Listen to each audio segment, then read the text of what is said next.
Greeks themselves had many different forms of love, ranging from different situations that they found themselves in to groups of people that they felt particularly attached to. Today I want to focus on one kind of love they had, referred to as storge, or what we know as familial love, the love that deals with family relationships and the bonds that it has. As an example, it might be the bond you have with your siblings, or the bond you have with your parents or other family members. This is fitting because today, for my tribute speech, I decided to pick my mother.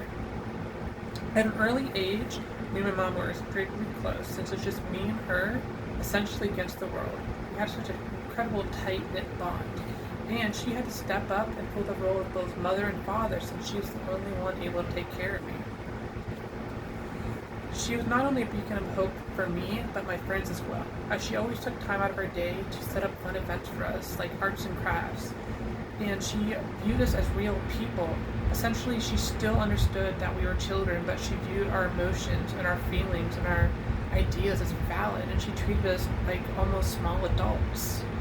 Other adults around us weren't bad or bad parents, but they didn't truly view us as our own people. They almost treated us as a burden almost.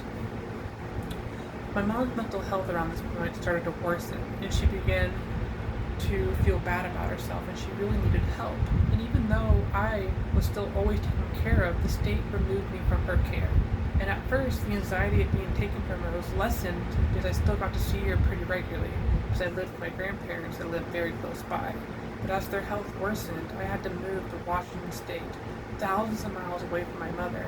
And you might think this might have not been too bad because, oh, you can still call her and maybe you could visit, but unfortunately the aunt I lived with at the time was incredibly controlling and made our relationship incredibly hard to continue. But even with the sporadic phone calls and the no visits from my mom I got to see, we still had an incredible bond that lasted through those hardships because I knew how much my mom loved me and how much she knew I loved her. And once my mom finally got better, I was able to move back to Florida and see her again. And soon after that, I got to move back in with my mom, and she regained full custody of me again. People might think that this put a lot of stress in our relationship, but I think it brought us closer together.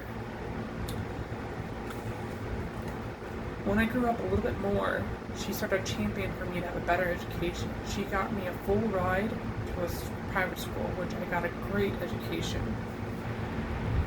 And now, a little bit older from that point, I realized how much she had to truly sacrifice to take care of me. She went to countless classes, went to countless court dates, and fought the state to get custody of me, not even knowing if she would ever get to see me again. And even though I went through that early childhood issues of losing my mom, living with an awful lady, and then coming back to her again, I will never trade that in for a moment, because that really shows how much my mom will always fight for me and champion for me to be in my life.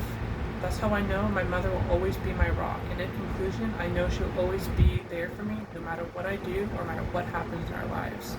And that's why I feel truly blessed to have such a caring and passionate mother. Thank you.